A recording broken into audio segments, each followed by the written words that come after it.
ಎಲ್ಲ ನನ್ನ ಪ್ರೀತಿಯ ರೈತ ಬಾಂಧವರಿಗೂ ನಮಸ್ಕಾರ. ಎಲ್ಲರೂ ಹೇಗಿದ್ದೀರಾ? ಎಲ್ಲರೂ ಚೆನ್ನಾಗಿದ್ದೀರಾ ಅಂತ ಭಾವಿಸ್ತಾ, ಸ್ನೇಹಿತರೆ, ನಮ್ಮ ಪೂರ್ವಜರ ಬಗ್ಗೆ ನಿಮಗೆಲ್ಲ ಗೊತ್ತೇ ಇರುತ್ತೆ. ನಮ್ಮ ಪೂರ್ವಜರು ಆಯಸ್ಸು ಎಷ್ಟು ಗಟ್ಟಿಯಾಗಿರ್ತಿತ್ತು ಮತ್ತು ಅವರ ಆರೋಗ್ಯ ಎಷ್ಟು ಕಬ್ಬಿಣದಂಗೆ ಇರ್ತಿತ್ತು ಅಂತ. ಯಾಕೆ ಅಂತ ನೋಡೋದಾದ್ರೆ ಅವಾಗೆಲ್ಲ ಮಾಡ್ತಾ ಇದ್ದುದು ಕೇವಲ ಸಾವಯವ ಕೃಷಿಯನ್ನು.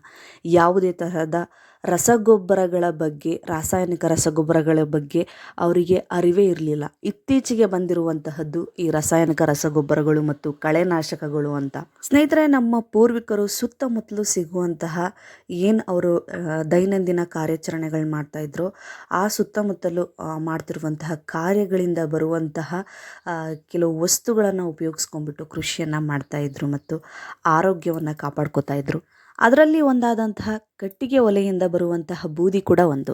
ಈ ಬೂದಿಯಲ್ಲಿ ಏನಿದೆ ಎಂಬ ಜಾಣ್ಮೆ ನಮ್ಮ ಪೂರ್ವಜರಿಗಿತ್ತು. ಹಾಗಾಗಿ ಕೃಷಿಗೆ ಬಳಕೆ ಮಾಡ್ತಾ ಇದ್ರು ಕೂಡ.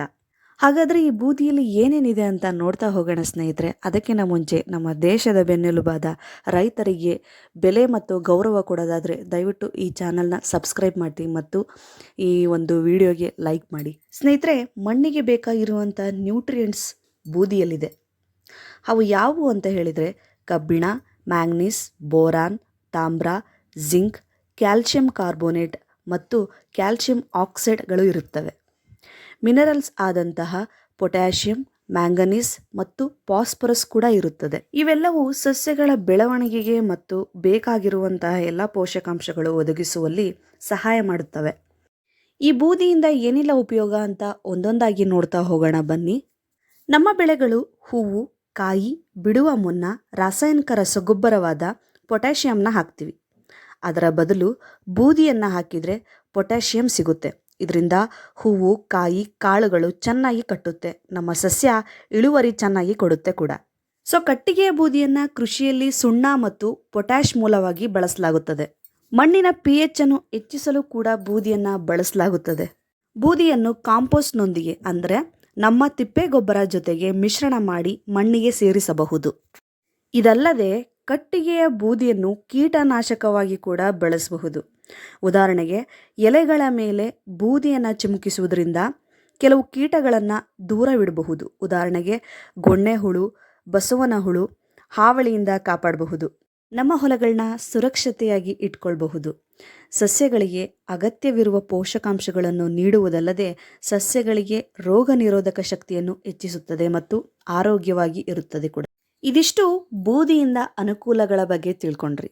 ಇನ್ನು ಈ ಬೂದಿಯಿಂದ ಅನಾನುಕೂಲನೂ ಇದೆ. ಈ ಅನಾನುಕೂಲಗಳು ಯಾವುವು ಅಂತಲೂ ತಿಳ್ಕೊಳ್ಳೋಣ ಬನ್ನಿ. ಸ್ನೇಹಿತರೆ, ಮರದ ಬೂದಿಯನ್ನು ಬಳಸುವಾಗ ಮಿತವಾಗಿ ಬಳಸಿ. ಯಾಕಂದರೆ ಅತಿಯಾದ ಬಳಕೆಯಿಂದ ಮಣ್ಣಿನ pH ಹೆಚ್ಚಾಗಬಹುದು ಮತ್ತು ಸಸ್ಯಗಳ ಬೆಳವಣಿಗೆಯ ಮೇಲೆ ಪರಿಣಾಮ ಬೀಳುತ್ತದೆ. ಅದರಿಂದ ಮಣ್ಣಿನ ಪರೀಕ್ಷೆ ಮಾಡಿಸಿ ಈ ಬೂದಿಯನ್ನು ಹಾಕಬೇಕು. ಕಡಿಮೆ ಇದ್ದರೆ ಅಂದರೆ pH ಕಡಿಮೆ ಇದ್ದರೆ ಮಾತ್ರ ಈ ಬೂದಿಯನ್ನು ಬಳಸಬೇಕು. ಜಾಸ್ತಿ ಕರೆಕ್ಟಾಗಿತ್ತು ಅಂದರೆ ಬೂದಿಯನ್ನು ಹಾಕಕ್ಕೆ ಹೋಗಲೇಬಾರ್ದು. ನಮ್ಮ ಮಣ್ಣಿನ pH 6.5 ಅಥವಾ 7ಕ್ಕಿಂತ ಕಡಿಮೆ pH ಇದ್ದರೆ ಮಾತ್ರ ಆರಾಮಾಗಿ ನಮ್ಮ ಹೊಲಗಳಿಗೆ ಬೂದಿಯನ್ನು ಬಳಸ್ಬೋದು. 7ಕ್ಕಿಂತ ಹೆಚ್ಚು pH ಇದ್ದರೆ ಬೂದಿಯನ್ನು ಬಳಸಬಾರ್ದು. ಇದು ಬೂದಿಯಿಂದಾಗುವಂತಹ ಅನಾನುಕೂಲ.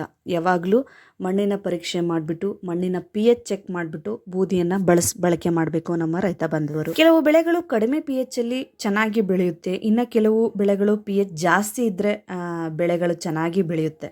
ಯಾವ ಬೆಳೆಗಳಿಗೆ ಬೂದಿಯನ್ನು ಬಳಸಬಹುದು ಅಂತ ಅಂದರೆ ತರಕಾರಿ ಬೆಳೆಗಳು, ಬೆಳ್ಳುಳ್ಳಿ, ಈರುಳ್ಳಿ, ಬೀನ್ಸು, ಪಾಲಕ್ಕು, ಜೋಳ, ಇದೆಲ್ಲ ಬೆಳೆಗಳಿಗೆ ಮರದ ಬೂದಿಯನ್ನು ಬಳಸಬಹುದು. ಇನ್ನು ಗುಲಾಬಿ ಗಿಡಗಳು, ಬಿಳಿ ಬದನೆಕಾಯಿ, ಮೆಕ್ಕೆಜೋಳ, ಆಲೂಗಡ್ಡೆ ಈ ಥರ ಕಡಿಮೆ pH ಲೆವೆಲಲ್ಲಿ ಇರುವಂತಹ ಅಂದರೆ ಕಡಿಮೆ ಆಮ್ಲೀಯತೆ ಇರುವಂತಹ ಮಣ್ಣಿನಲ್ಲಿ ಬೆಳೆಯುವಂತಹ ಬೆಳೆಗಳಿಗೆ ಬೂದಿಯನ್ನು ಬಳಕೆ ಮಾಡಬಾರ್ದು. ಸ್ನೇಹಿತರೆ, ಈ ಒಂದು ವಿಷಯದ ಬಗ್ಗೆ ನಿಮಗೆ ಗೊಂದಲವಿದ್ದರೆ ಹತ್ತಿರದ ಕೃಷಿ ಇಲಾಖೆಗೆ ಹೋಗಿ ವಿಷಯನ ತಿಳ್ಕೊಂಬಿಟ್ಟು ನೀವು ಬೂದಿಯನ್ನು ಬಳಕೆ ಮಾಡಬಹುದು. ಸ್ನೇಹಿತರೆ, ನಮ್ಮ ಹಿರಿಯರೆಲ್ಲ ಒಲೆಗಳನ್ನು ಬಳಸ್ತಾ ಇದ್ರು. ಅವರಿಗೆ ಈಸಿಯಾಗಿ ಬೂದಿ ಸಿಗ್ತಾ ಇತ್ತು. ಆದರೆ ಈಗ ಒಲೆ ಯಾರ ಮನೆಯಲ್ಲೂ ಕೂಡ ಇಲ್ಲ. ಬೆರಳೆಣಿಕೆಯ ಮನೆಗಳಲ್ಲಿ ಮಾತ್ರ ಇದೆ. ಬೂದಿ ಕೂಡ ಈಸಿಯಾಗಿ ಸಿಗ್ತಾ ಇಲ್ಲ. ಹಾಗಾದರೆ ಬೂದಿಗೆ ಏನು ಮಾಡಬೇಕು ಅಂತ ಕೇಳಿದರೆ, ಹೊಲಗಳಲ್ಲಿ ಬೆಳೆದಂತಹ ಬೆಳೆಗಳನ್ನೆಲ್ಲ ತೆಗೆದ ಮೇಲೆ ಉಳಿದಂತಹ ಕಸ, ಕಡ್ಡಿ, ಕಟ್ಟಿಗೆ ಎಲ್ಲವನ್ನು ಕೂಡ ದುಂಡುಗೆ ಹಾಕ್ಬಿಟ್ಟು ಸುಟ್ಬಿಡಿ.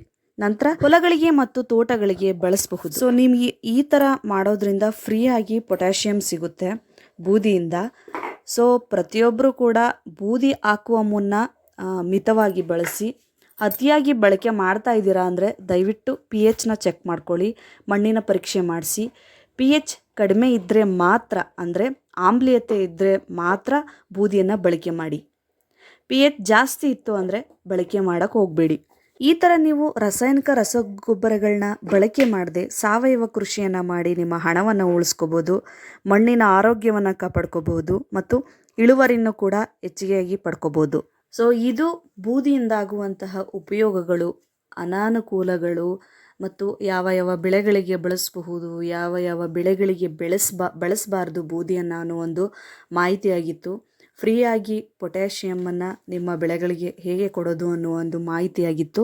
ಈ ಒಂದು ವಿಡಿಯೋ ಪ್ರತಿಯೊಬ್ಬ ರೈತರಿಗೂ ಕೂಡ ಶೇರ್ ಆಗಬೇಕು. ರೈತರ ಕೆಲಸ ಮಾಡದೇ ಇರುವಂತಹ ಜಾಬ್ ಮಾಡ್ತಾ ಇರೋರಿಗೂ ಕೂಡ ಶೇರ್ ಮಾಡಿ. ಯಾಕೆ ಅಂದರೆ ಅವರ ಒಂದು ಮೂಲ, ಅಂದರೆ ಅವರ ತಾತ ಮುತ್ತಾತ ಅವರೆಲ್ಲ ರೈತರ ಕೆಲಸ ಮಾಡೇ ಇರ್ತಾರೆ ಕೂಡ.